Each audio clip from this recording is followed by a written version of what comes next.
they used their loan shark friend to bribe him with a new car. It's like, here, we'll give you a new car if you just don't bid on this project. Mm-hmm. Why? Because they just really wanted the project, apparently. Yeah, like, for what reason? This is so weird. I don't understand. Attorney George Bowman was allegedly formerly under the influence of the Balistrieri, but had come around in recent years and had been now exposing them. Seether did not know why the change of heart. Judge Robert Hansen was very well informed on the Milwaukee Mafia because of his time as a district court judge. He allegedly knew the mob's pipeline into the IRS.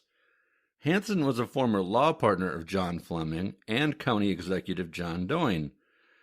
Seether said Doyne had once been a defense attorney for Balistrieri, but had since pulled away. Seether believed that he had been threatened in some way.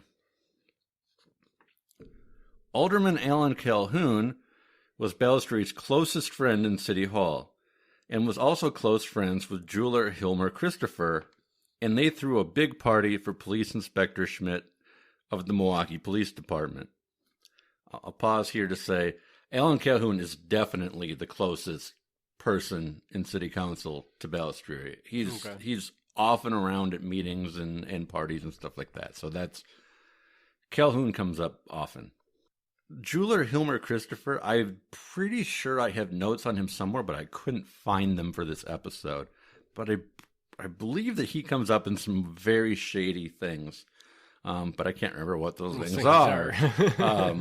So I feel like that name was thrown out there by the mayor for a reason, but I can't tell you what that reason was, why that name is supposed to be important. So sorry, listeners. That's on me. Anyway, the jeweler, Hilmer Christopher, is also close to George Widow, completing that circle, and was active in helping people run for office, though he was not a politician himself.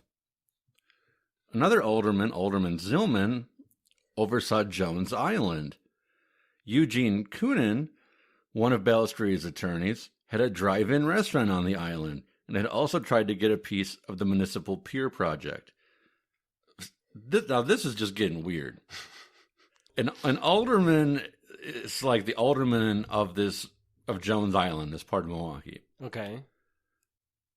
I don't know what the leap is from that to being like this guy who's working as an attorney for Balistrieri, owning part of a drive-in restaurant on the island. That doesn't mean anything. That's not a connection. Basically, what you're reading now, it sounds like this guy just was obsessed with Frank Balistrieri. Yeah. And in his time as mayor, he just looked at people that's Balistrieri knew and tried to create connections between them. And some of his connections might make remote sense, but a lot of them are just like, that's way out there. Like, it's not reasonable at all. It's possible that the FBI agent just wasn't like taking notes fast enough and there's pieces missing out of this. Yeah. But like, this is as it appears in the report, and I don't understand some of these connections. I don't get it. Mm-hmm. Paul O'Brien, who was a former writer for the Milwaukee Journal, now worked for the Balistrieri mob as a private investigator, using his journalistic connections to find law enforcement investigations behind the scenes. That part's true. Okay, I was just going to ask, because that one seems like feasible. So. Yeah, that's actually true. Gilbert Kelly of the Teamsters Union once tried to organize cheese factory workers.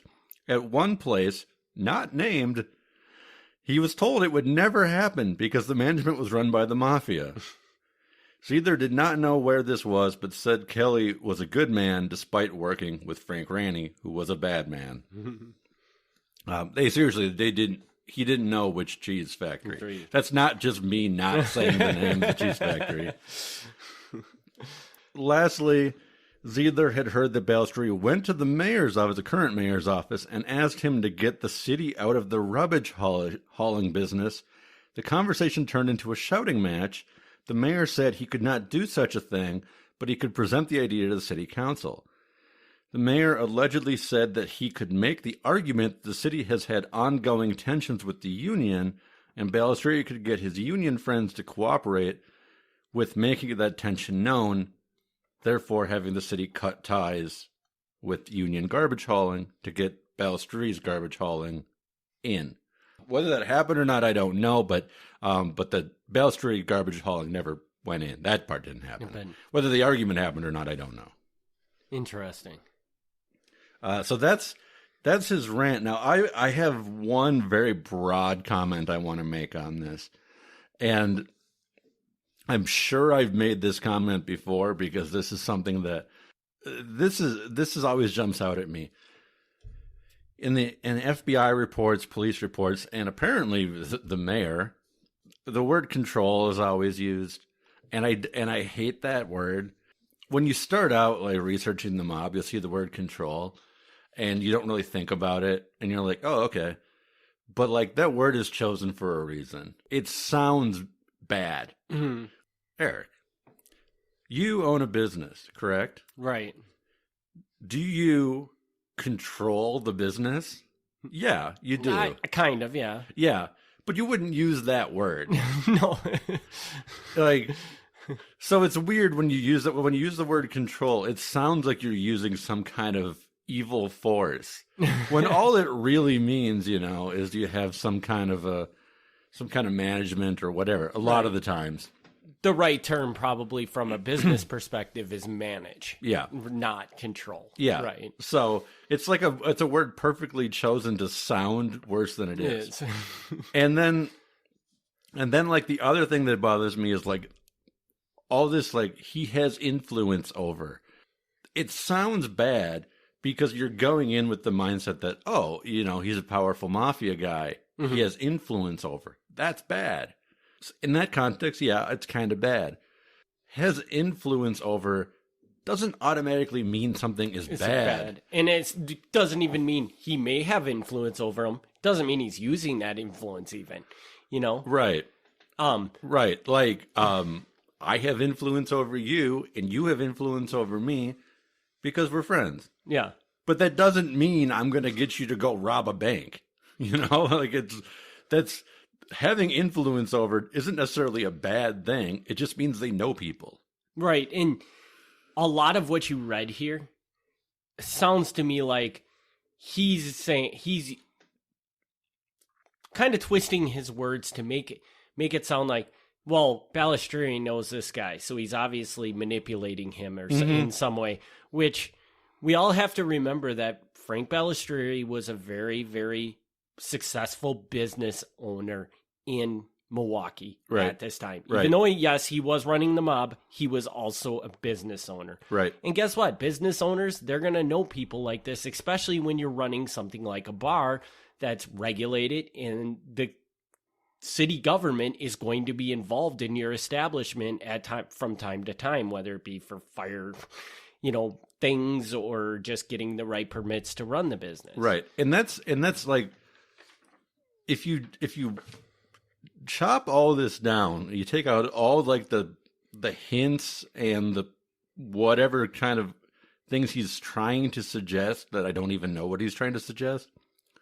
The only thing that he really says is that Ballestery has sometimes gotten favorable treatment from licensing committees, and it's possible that he's getting that favorable treatment because he's giving people drinks or meals at his club. Mm-hmm.